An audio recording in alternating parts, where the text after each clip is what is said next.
Hello student, my name is Monika Bansal और आप सभी का स्वागत है आपके चैनल लाइवली एकेडमी में। आज हम लोग पढ़ने वाले हैं क्लास 10 का chapter number 1 real numbers. Real numbers क्या होते हैं? वैसे तो आपने ये क्लास 9th में भी पढ़ा है, लेकिन आज हम फिर से डिस्कस करेंगे कि रियल नंबर्स क्या होते हैं। रियल नंबर तक पहुंचने के लिए पहले हम लोग डिस्कस करेंगे टाइप ऑफ नंबर्स। तो स्टार्ट करते हैं आज के पहले नंबर से। नेचुरल नंबर्स क्या होते हैं बच्चों? देखिए बच्चों, मैं किसी भी एज ग्रुप से सुनूं कि मुझे काउंटिंग सुनाओ तो वो क्या सुनाएगा? 1 2 3 4 5 6 7 8 टू इंफिनिटी। किसी भी एज ग्रुप से काउंटिंग सुनने को बोलूं तो वो सेम ही सुनाएगा, सेम ही बोलेगा, क्योंकि ये नेचुरल वे ऑफ काउंटिंग होता है। इसलिए हम इन्हें क्या बोलते हैं? नेचुरल नंबर्स बोलते हैं। अब आते हैं सेकंड नंबर पे। होल नंबर क्या होते हैं? I explain you this with the help of example. मैंने किसी से पूछा कि मुझे एक पेन चाहिए, आप मुझे एक पेन दे दो। वो कहता है कि मैम मेरे पास तो पेन नहीं है। अब क्या होता है, नथिंगनेस को भी हम डिफाइन कर सकते हैं। नथिंगनेस को डिफाइन करने के लिए हम लोग लाए जीरो, यानी जब नेचुरल नंबर्स की सीरीज में जीरो ऐड हो जाता है तो क्या बन जाता है? हमारा होल नंबर बन जाता है। तो होल नंबर हमारे क्या होते हैं? 0 1 2 3 4 5 6 7 8 टू इंफिनिटी तक होते हैं हमारे। देखिए बच्चों, अब दुनिया जैसे जैसे आगे चलती रही तो हमने नोट किया कि जो जो टेम्परेचर है वो तो जीरो से भी नीचे चला जाता है। जो टेम्परेचर है वो तो जीरो से भी नीचे चला जाता है, यानी वो माइनस में चला जाता है। तो इसलिए उसको रिप्रेजेंट करने के लिए टेम्परेचर को हम लोग एक नया डोमेन लाए, जो था हमारा नेगेटिव नंबर्स का। यानी होल नंबर के अंदर जब हम लोग नेगेटिव नंबर ऐड कर देते हैं तो हमारा क्या बन जाता है? इंटीजर्स बन जाता है। तो integers is a collection of all the positive negative numbers. ठीक है बच्चों, आगे बढ़ते हैं। नेक्स्ट है फ्रैक्शन। ये क्या होते हैं फ्रैक्शन? मैं आपको बताती हूँ with the help of example. Suppose आपके पास एक पिज्जा है, ठीक है। इस पिज्जा को आपने शेयर किया अपने फ्रेंड के साथ। हाफ आपने अपने फ्रेंड को दे दिया, हाफ अपने पास रख लिया। ये है आपका फ्रेंड्स का पार्ट और ये वाला है आपका। अब आपने क्या करा, इस हाफ वाले पार्ट में से भाई एक था, हाफ आपने उसको दे दिया, हाफ अपने पास रख लिया। अब इस हाफ वाले पार्ट को भी आपने शेयर कर दिया, तो यानी 1/4 आपके पास और 1/4 आपके फ्रेंड के पास। अब आप इसे भी शेयर कर सकते हो और इसे भी शेयर कर सकते हो, है ना। तो 1/8 हुआ, 1/8। तो जो ऐसे नंबर्स होते हैं 1/8, 1/4, 1/2, तो जो नंबर्स हमारे ए बाई बी की फॉर्म में होते हैं उन नंबर्स को हम क्या कहते हैं? फ्रैक्शंस। उन्हें हम कहते हैं फ्रैक्शंस। मैम आपने यहाँ फ्रैक्शन का यूज समझाया क्यों है हमें? बच्चों, फ्रैक्शन मैंने आपको इसलिए पढ़ाया क्योंकि इंटीजर्स के अंदर जब हम लोग फ्रैक्शन ऐड कर देते हैं तो हमारा क्या बनता है? रैशनल नंबर बनता है। इसलिए मैंने आपको फ्रैक्शन पढ़ा। अब हम पढ़ते हैं रैशनल नंबर्स क्या होते हैं। Let's start our rational number. पहले हम लोग पढ़ेंगे रैशनल नंबर्स क्या होता है, फिर हम पढ़ेंगे इरैशनल नंबर क्या होता है। तो स्टार्ट करते हैं कि रैशनल नंबर्स क्या होते हैं। देखिए बच्चों, रैशनल नंबर की क्या डेफिनेशन होती है? A number r is called a rational number if it can be written in the form of p by q, where p and q are integer and q not equals to 0। क्या कहता है? ये कहता है कोई number है, मैंने r ले लिया, ठीक है। वो रैशनल नंबर कब कहलाएगा? जब वो दो कंडीशन सेटिस्फाई होगी, यानी it can be written in the form of p and q। ये p and q की फॉर्म में रिटन हो सकता है, जहां पे p and q क्या है मेरे? p and q मेरे इंटीजर्स है, इट बिलोंग्स टू इंटीजर्स। और क्या है? q नॉट इक्वल्स टू 0 है। जब मेरी ये दो कंडीशन सेटिस्फाई करेगा कोई भी नंबर, तो वो रैशनल नंबर कहलाएगा। I explain you this with the help of example. देखिए एग्जाम्पल, जैसे 1/2 मैंने एक नंबर ले लिया और मैंने आपसे पूछा क्या ये रैशनल नंबर है? आप कहेंगे मैम यहाँ p तो 1 है और q 2 है, ठीक है। p और q यानी 1 and 2 both belongs to integers, दोनों इंटीजर्स हैं। और q मेरा यहाँ 0 भी नहीं है, q नॉट इक्वल्स टू 0 है, यानी दोनों कंडीशन सेटिस्फाई हो रही हैं। तो 1/2 मेरा क्या है? Yes, 1/2 is my rational number. एक और एग्जांपल लेते हैं, 6। Is 6 a rational number? Ma'am 6 में q तो है ही नहीं, अगर q नहीं है तो यहाँ पे हम 1 लगा सकते हैं। यस, 6 और 1 क्या है? इंटीजर्स है and q not equal to 0 है, तो 6 इज माय रैशनल नंबर है। ठीक है बच्चों, अब एक और एग्जांपल लेते हैं, वन मोर एग्जांपल जिसके थ्रू मैं आपको एक्सप्लेन करती हूँ। देखिए मैंने आपसे पूछा क्या 0 एक रैशनल नंबर है?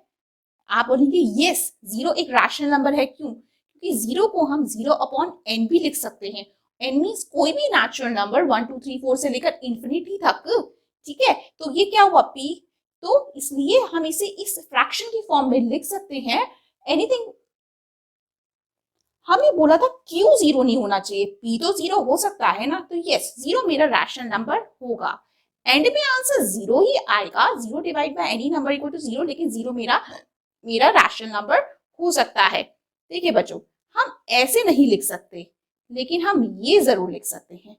ठीक है, अब हम पहचानते हैं कि रैशनल नंबर्स की पहचान क्या है, कैसे हम आइडेंटिफिकेशन करेंगे और किस टाइप के रैशनल नंबर्स होते हैं, हम वो पढ़ते हैं। बच्चों, रैशनल नंबर्स की दो पहचान है, एक होता है टर्मिनेटिंग, एक होता है नॉन टर्मिनेटिंग बट रिपीटिंग। ये होते क्या है? देखिए, टर्मिनेटिंग में कौन से आते हैं? टर्मिनेटिंग में वो नंबर जो पॉइंट के बाद पूरी तरह से कट जाए उन्हें हम टर्मिनेटिंग रैशनल नंबर्स बोलते हैं। जैसे मैंने लिया आपका 25 डिवाइड बाय 4 किया, तो ये 6.25 आ गए, यानी ये पॉइंट के बाद पूरा कट गया, तो उसे हम टर्मिनेटिंग बोलेंगे। क्या बोलेंगे? टर्मिनेटिंग वाला रैशनल नंबर होगा इसे, यानी terminate after a definite period of time, यानी वो टर्मिनेट हो गया, तो ये हमारा टर्मिनेट डेसिमल एक्सपेंशन होगा। इसे हम क्या बोलते हैं? We call it a terminate decimal expansion, जो पूरी तरह कट गया है। ठीक है बच्चों, अब नेक्स्ट आता है, एक होता है नॉन टर्मिनेटिंग बट रिपीटिंग। दूसरी पहचान है रैशनल नंबर की कि वो नॉन टर्मिनेटिंग बट रिपीटिंग होते हैं। जैसे ही नाम कह रहा है कि वो टर्मिनेट नहीं होगा, यानी वो पूरी तरह कटेगा नहीं, बट वो रिपीट होता चला जाएगा। ठीक है, कि वो पूरी तरह कटेगा नहीं बट वो रिपीट होता जाएगा। जैसे फॉर एग्जाम्पल मैंने लिया 10 को 3 से डिवाइड करती हूँ मैं, तो ये 3.333333 चलता ही रहेगा, ये कट नहीं रहा, नॉन टर्मिनेट है, टर्मिनेट नहीं हो रहा, लेकिन वो रिपीट होता जाएगा। ठीक है बच्चों, तो ये था टर्मिनेटिंग डेसिमल एक्सपेंशन, ये non terminating but repeating decimal expansion, ये आपको ध्यान रखना है। ये तो थी रैशनल नंबर की पहचान। अब आते हैं हम इर्रेशनल नंबर पे। इर्रेशनल नंबर क्या होते हैं? इर्रेशनल नंबर क्या होते हैं? यह इर्रेशनल नंबर की definition, a number s is called an irrational number if it cannot be written in the form of p and q where p and q an integer and q not equal to 0। यानी जो ये दो condition satisfy कर रही है, क्या condition की p and q are integer and q not equal to 0, वो तो मेरे रैशनल नंबर होंगे। और जो ये कंडीशन सेटिस्फाई नहीं कर रहे उन्हें हम क्या बोलते हैं? इर्रेशनल नंबर कहते हैं। If it can not be written in the form of p and q where p and q are integer and q not equals to 0। अब हम आते हैं इनके एग्जाम्पल्स पे, यानी इनकी पहचान क्या है। बच्चों, इर्रेशनल नंबर्स जो होते हैं वो ना तो पूरी तरह कटते हैं, यानी वो ना तो टर्मिनेटिंग होते हैं, ना ही वो रिपीट होते हैं। तो फिर वो होते क्या है? फिर उनकी पहचान क्या है?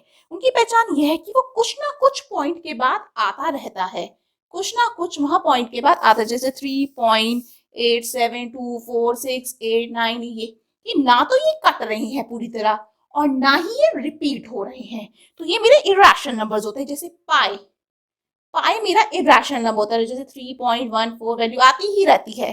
ठीक है, जैसे √3, √5, √7 एक्सेट्रा, यानी जिनका कंप्लीट रूट नहीं आता, ये सारे आपके इरेशनल नंबर्स होते हैं। ये क्या होते हैं? आपके इरेशनल नंबर्स होते हैं।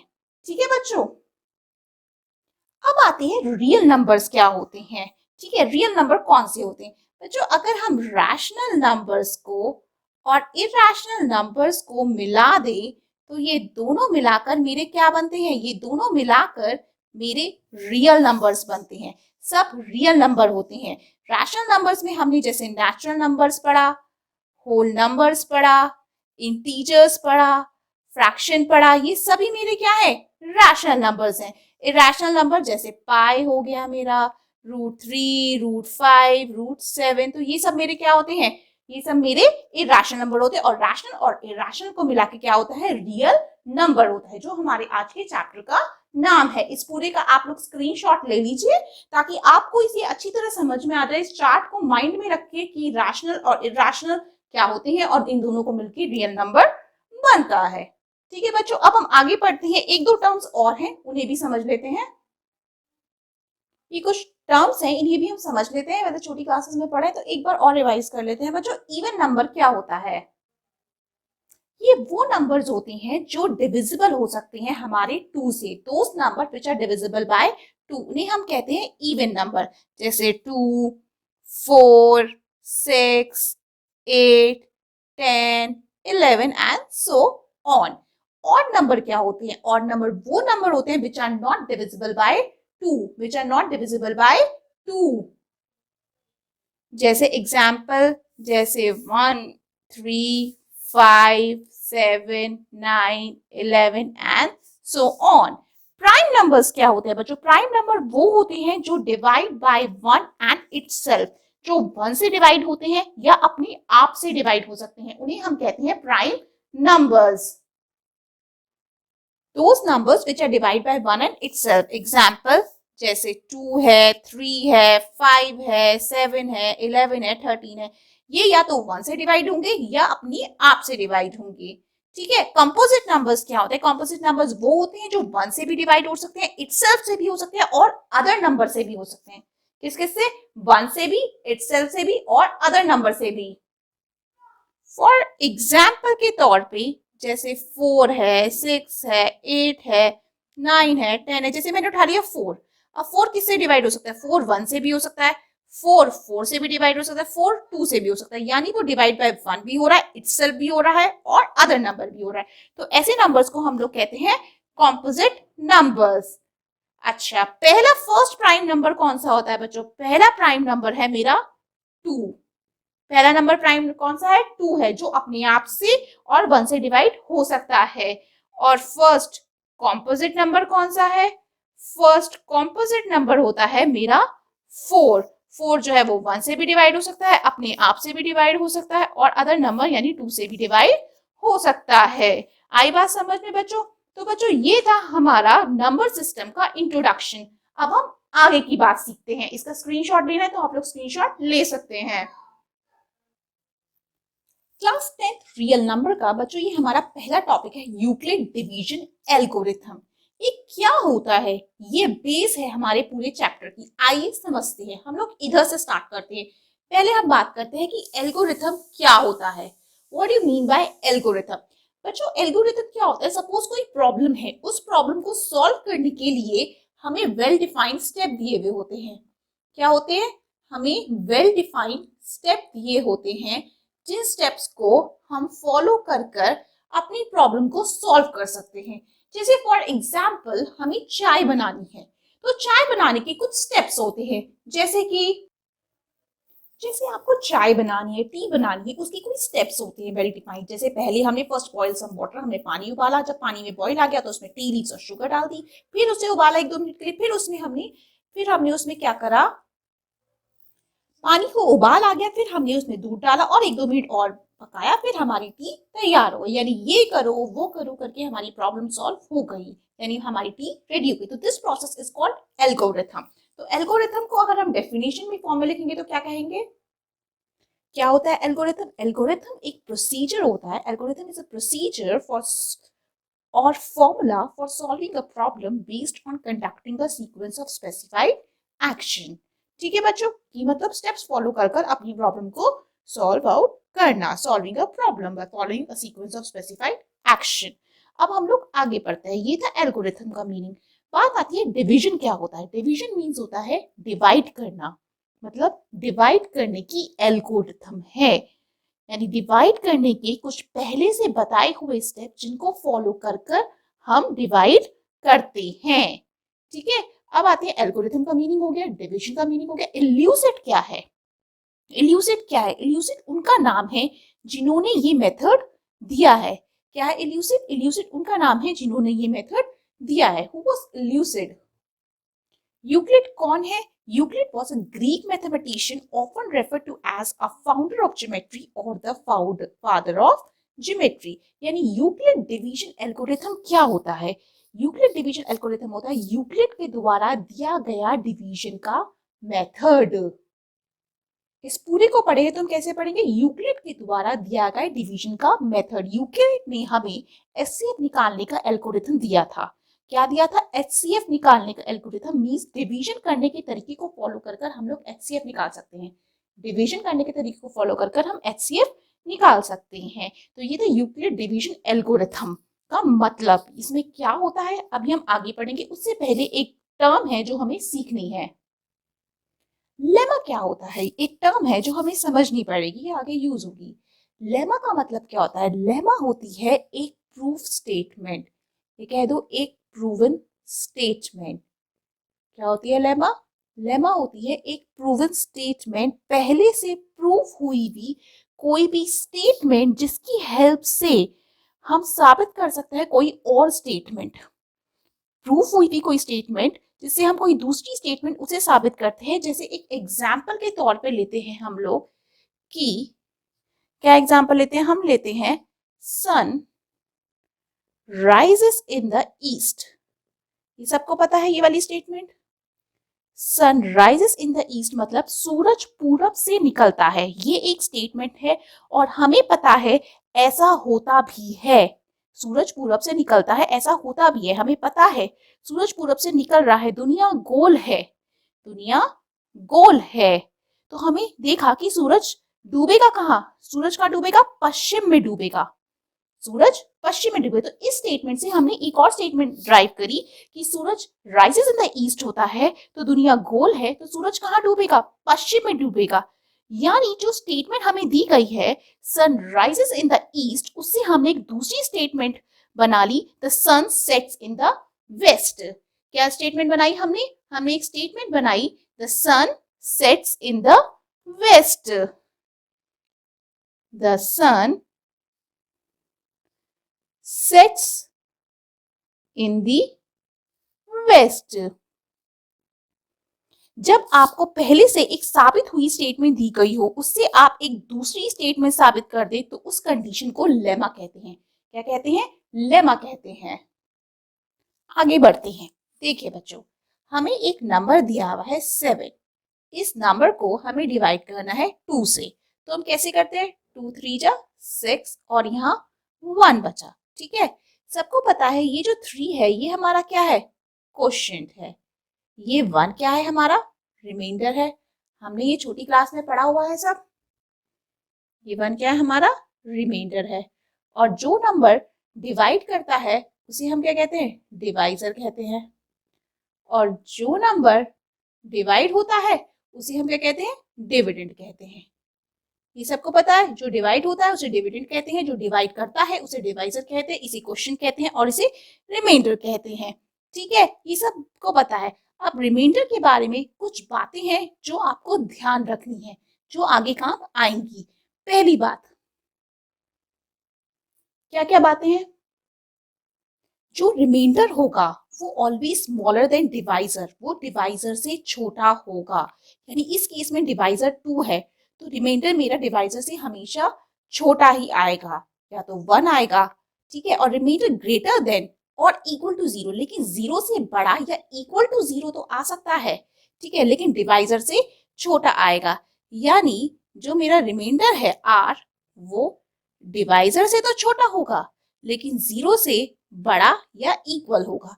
ये बात आपको ध्यान रखनी है, ये हमारे आगे काम आएगी। हम लोग समझते हैं यूक्लिड डिवीजन एल्गोरिथम कि क्या उन्होंने डिवीजन का तरीका दिया है जिसकी हेल्प से हम लोग एचसीएफ निकालेंगे। ठीक है, एचसीएफ निकालने का लॉन्ग डिवीजन मेथड यूज कर हम लोग आगे सीखते हैं क्या है वो। Euclid division for HCF. Euclid ने हमें एक लॉन्ग डिवीजन मेथड दिया है जिससे हम एचसीएफ निकाल सकते हैं। उसको निकालने से पहले आपको पता होना चाहिए एचसीएफ क्या होता है। एचसीएफ की फुल फॉर्म क्या होती है? एचसीएफ की फुल फॉर्म होती है highest common factor. Highest common factor. ठीक है, अब हम एक्सप्लेन करते हैं। तो जो फैक्टर्स क्या होते हैं? What you mean by factors? देखिए, मैंने एक एग्जांपल लिया 8 और 12। 8 के फैक्टर्स मेरे क्या होंगे? फैक्टर्स का मतलब क्या होता है? फैक्टर्स का मतलब होता है वो नंबर जिससे 8 पूरी तरह कट जाए, वो नंबर जिससे 8 पूरी तरह कट जाए यानी डिवाइड हो जाए। तो 8 के फैक्टर्स क्या होंगे? 8 के फैक्टर्स होंगे 1 2 4 8। ठीक है। 12 क्या होगा? यानी वो नंबर जिससे 12 पूरी तरह डिवाइड हो जाए, कट जाए, यानी 1 2 3 4 6 12 फैक्टर आ गए। अब इस पे बढ़ते हैं। कॉमन फैक्टर की बात कर रहे हैं। इन दोनों में कॉमन क्या है? इन दोनों में कॉमन 2 है, 4 है, 2 और 4 मेरे कॉमन है और 1 भी है, सॉरी। ठीक है, तो यानी कॉमन फैक्टर्स क्या है? इनमें कॉमन फैक्टर है 1 2 4। अब इधर बढ़ता है। इन्होंने बोला highest common factor. Highest common factor इसमें कौन सा हाईएस्ट है? 4। यानी HCF क्या हुआ फिर? HCF of 8 and 12 is 4। आई बात समझ में? HCF and 8 and 12 क्या होता है? 4। यहां लिख देती हूं मैं, यहाँ स्पेस कम। तो हम लोग HCF इस तरह से निकाला जाता है, लेकिन इन्होंने हमें एक लॉन्ग डिवीजन मेथड दिया है। यूक्लिड जी ने हमें एक लॉन्ग डिवीजन मेथड दिया। हमें HCF ऐसे निकालना जाता है, हमें पता है। इस मेथड को यूज कर कर एल्गोरिथम लगाकर हम लोग HCF निकालेंगे। अब सेम एग्जांपल को हम यूक्लिड की तरीके से करते हैं कि यूक्लिड ने क्या बताया है। सेम एग्जांपल को यूक्लिड की तरह से करता है। यहाँ हम एल्गोरिथम लगा रहे हैं। देखो पहले बड़ा नंबर कौन सा है 8 और 12 में? बड़ा नंबर 12 है। जो बड़ा नंबर है उसे हम अंदर रखेंगे और जो छोटा नंबर है उसे बड़े नंबर को डिवाइड करेंगे। पहला स्टेप ये होता है कि बड़ा नंबर अंदर और छोटे नंबर को उससे डिवाइड करेंगे। 8 1 जा 8 4। पहला स्टेप ये। अब देखो इन्होंने कहा अगर रिमाइंडर बच गया यानी रिमाइंडर 0 नहीं आया तो यहाँ जो पहले वाला डिवाइजर है उसको, अगर रिमाइंडर 0 नहीं आया तो जो पहले वाला डिवाइजर है रिमाइंडर उसको डिवाइड करेगा। जो पहले वाला डिवाइजर है उसको रिमाइंडर डिवाइड करेगा। 4 2 जा 8। ये आ गया मेरा रिमाइंडर 0। ठीक है, जब रिमाइंडर 0 आ जाता है समझो आपका आंसर आ गया। उससे पहला वाला जो डिवाइजर है रिमाइंडर के, ये वाला, ये आपका क्या होगा? HCF होगा। तो HCF 8 एंड 12 का मेरा क्या आया? 4। ये इनका तरीका है।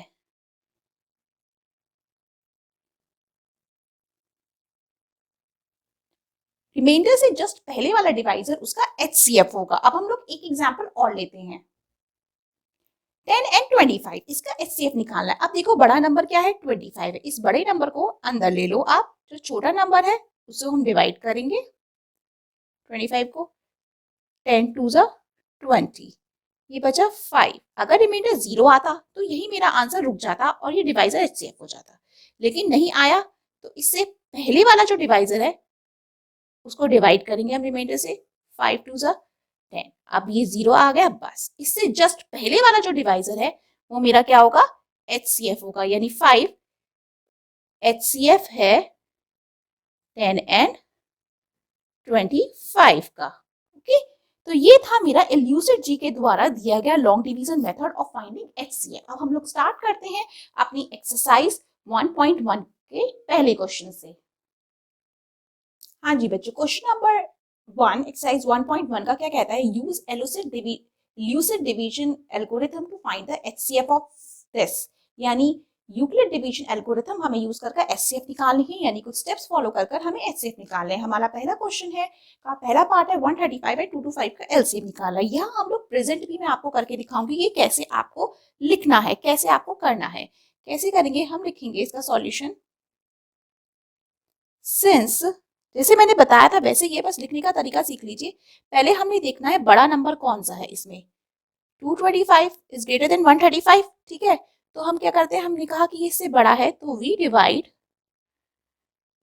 225 बाय 135। 225 को हम डिवाइड करेंगे 135 से। ठीक है, यहाँ हम डिवाइड करते हैं 225 को। आप ये डिवाइड भी करके दिखाएंगे, एग्जाम में आपको प्रॉपर लिखना है। 135 वन जा 35, तो ये बचाया 90। ठीक है, आपने कहा this is 225 is greater than 135, तो वी डिवाइड 225 बाय 135 से हमने करा, तो हमें क्या मिला? टू गेट 1 एज क्वेश्चन, 1 हमें क्वेश्चन मिला, and 90 as remainder, 90 as remainder मिला। ठीक है, so by Euclid division lemma, मैं शॉर्ट में लिख रही हूँ, यूक्लिड डिवीजन लेमा के according we get 225 is equals to 135 into 1 plus 90। ठीक है भाई, ये हमने पढ़ा हुआ है ना, ये कैसे हमने लिखा? हमने पढ़ा था ना कि number is equals to divisor into question plus remainder होता है, बस वही चीज हमने यहाँ लिखी है, हम ऐसे भी लिख सकते हैं उसको। ठीक है, सिंस द रिमाइंडर, जो मेरा रिमाइंडर आया है वो 90 आया है, इज नॉट इक्वल्स टू 0, जो रिमाइंडर राइट अभी 0 नहीं आया, तो फिर हमें दोबारा डिवाइड करना पड़ेगा। वी डिवाइड, अब हमने क्या कहा था, अगर रिमाइंडर 0 नहीं आएगा तो जो उससे पहला वाला डिवाइजर है उसे डिवाइड करेंगे रिमाइंडर से। ठीक है, तो वही बात हम यहाँ लिखेंगे, since the remainder 90 is not equals to 0, so we divide 135 by 90। हम 135 को 90 से डिवाइड करेंगे, तो 90 वन सा 90, तो ये मेरा बचा 45। 90 से करा तो हमें क्या मिला? टू गेट 90 से जब हमने डिवाइड करा, टू गेट 1 एज क्वेश्चन, मैं शॉर्ट में लिख रही हूँ क्वेश्चन, एंड 45 एज रिमाइंडर। ठीक है, अब फिर से बाय एल्यूसिव डिवीजन लेमा हमें क्या मिला? 135 is equals to 90 into 1 plus 45 मिला हमें। अब भी रिमाइंडर 0 नहीं आया, हमने कहा since the remainder 45 is not equals to 0, अब भी 0 नहीं आया, तो फिर हम फिर से डिवाइड करेंगे इससे पहले वाला डिवाइजर को।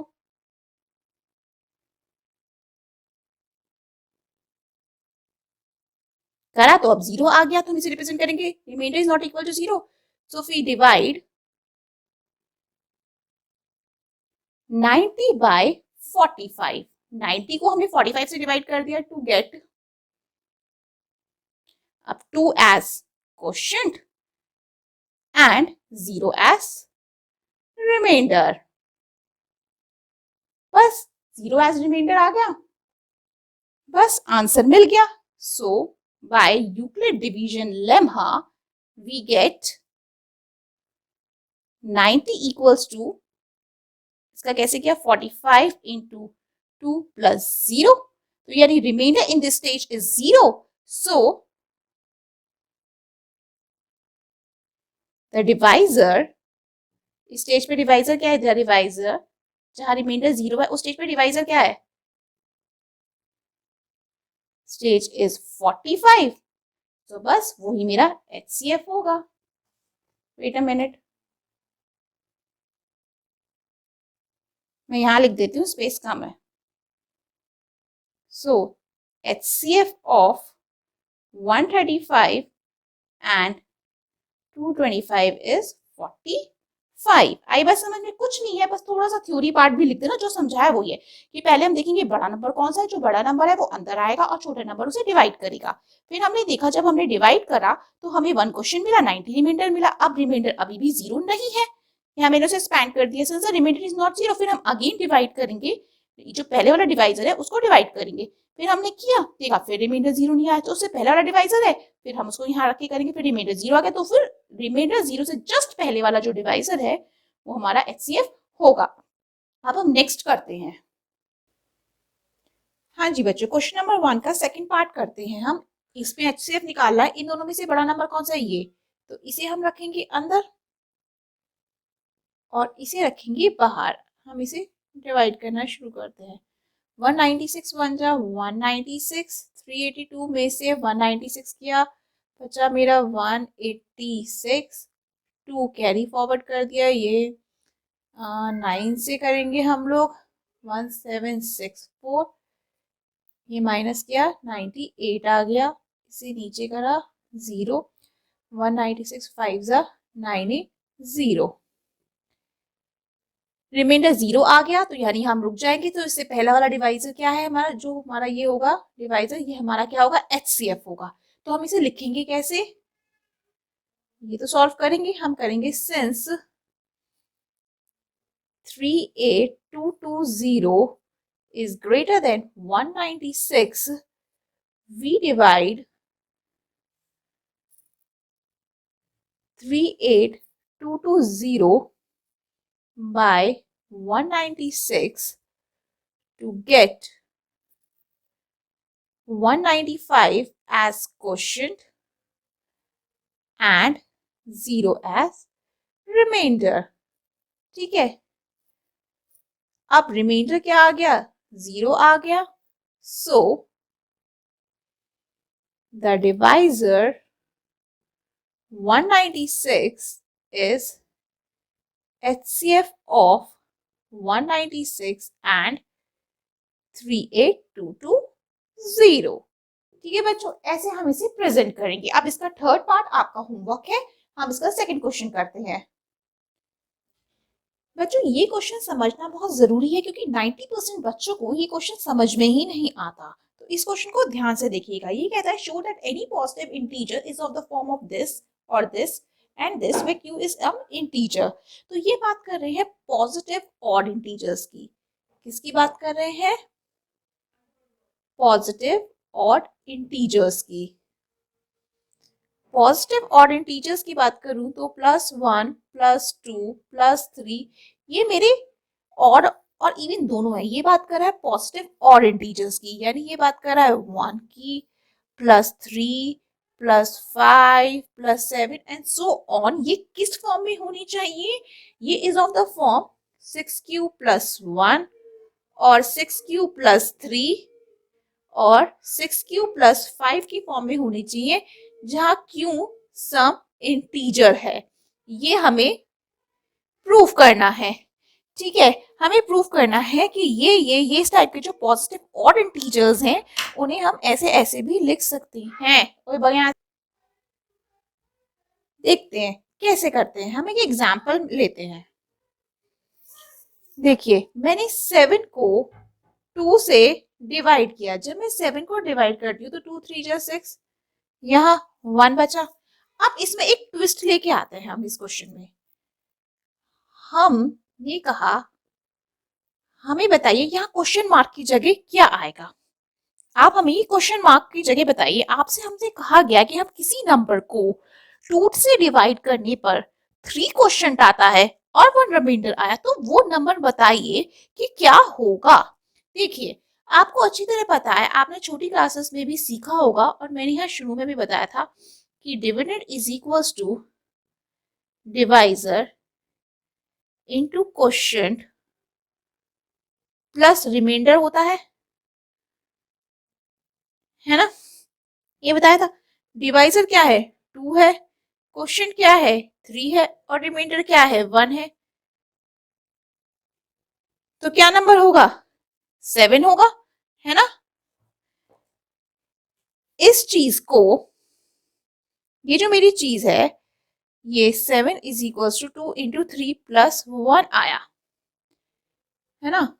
इसको मैं n लिख दूंगी, ये नंबर है। ये क्या था, डिवाइजर, ये था क्वोशिएंट और ये था रिमाइंडर। 7 को कोई नंबर माना और हमें पता है, पता लगाने पर divisor multiply into quotient plus remainder होता है। मैंने इस n को a मान लिया। क्या मान लिया, a मान लिया। और इस d को मैंने b मान लिया। इस d को मैंने b मान लिया। तो मैं इसको कैसे लिख सकती हूँ, देखिए a is equals to BQ + R लिख सकती हूँ मैं। यहाँ n की जगह मैंने a लिख दिया और d की जगह मैंने b लिख दिया। तो इस तरह से फॉर्म बन गई। तो ये एक स्टैंडर्ड फॉर्म बन गई मेरी। ये क्या बन गई, मेरी स्टैंडर्ड फॉर्म बन गई। अब आते हैं हम अपने क्वेश्चन पे। ये कह रहा है, ये हमने स्टैंडर्ड फॉर्म ड्राइव करी। ये कह रहा है जो हमारा नंबर होगा पॉजिटिव ऑड इंटीजर वो इस फॉर्म में हो सकता है। पहले नंबर हमने ये लिया। देखो बच्चों, ये लिया, ये इसी फॉर्म में दिया हुआ है। अगर हम यहाँ देखें तो 6 मीन्स डिवाइजर होगा, 6 मीन्स वो नंबर जिससे हम डिवाइड करते हैं, ठीक है। अगर कोई नंबर 6 से डिवाइड होगा तो उसका रिमाइंडर क्या होगा, मैंने बताया था कि रिमाइंडर डिवाइजर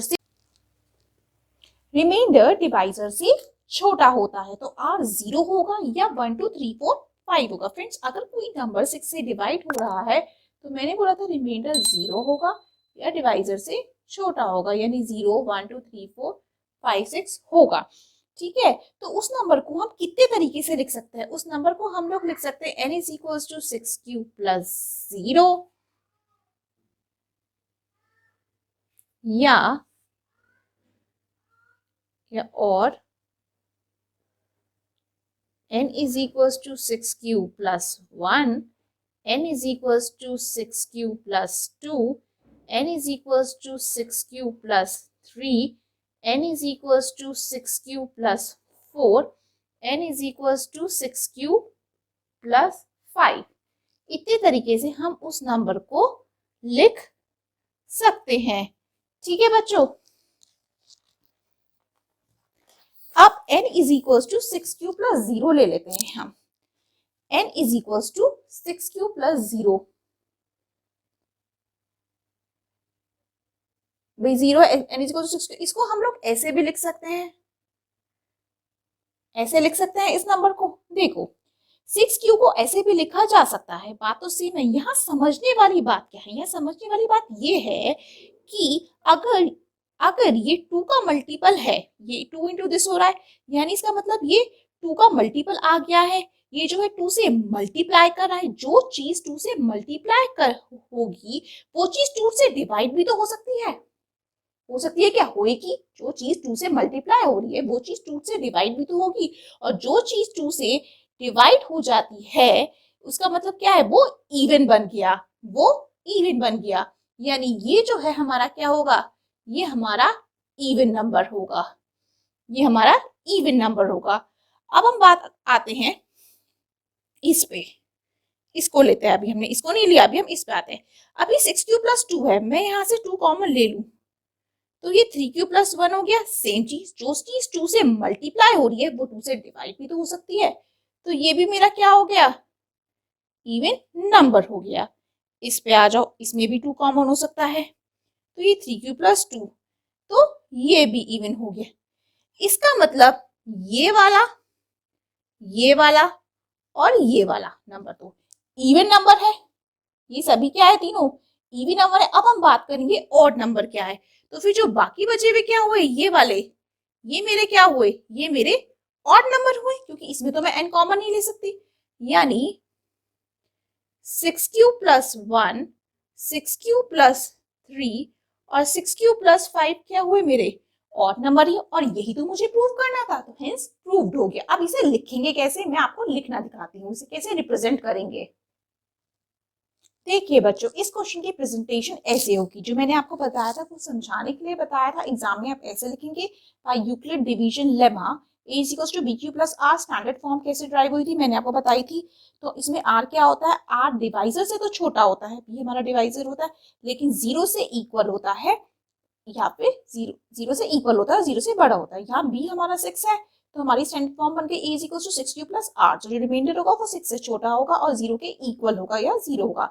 तो a can be, r can be, this is this, तो हम इसको कितनी फॉर्म में लिख सकते हैं, इस फॉर्म में लिख सकते हैं। Q is a quotient, since a एक ऑड नंबर है तो a can not B 6 q plus 0, 6 q plus 2, 6 q plus 4 नहीं हो सकते, क्योंकि डिविजिबल बाय 2 है, ये मैंने आपको प्रूफ करके बता दिया था। इसलिए देखो any odd integer is of the form of this is this, ये सॉल्यूशन आपका होगा। अब हम आते हैं अपने क्वेश्चन नंबर 3 पे।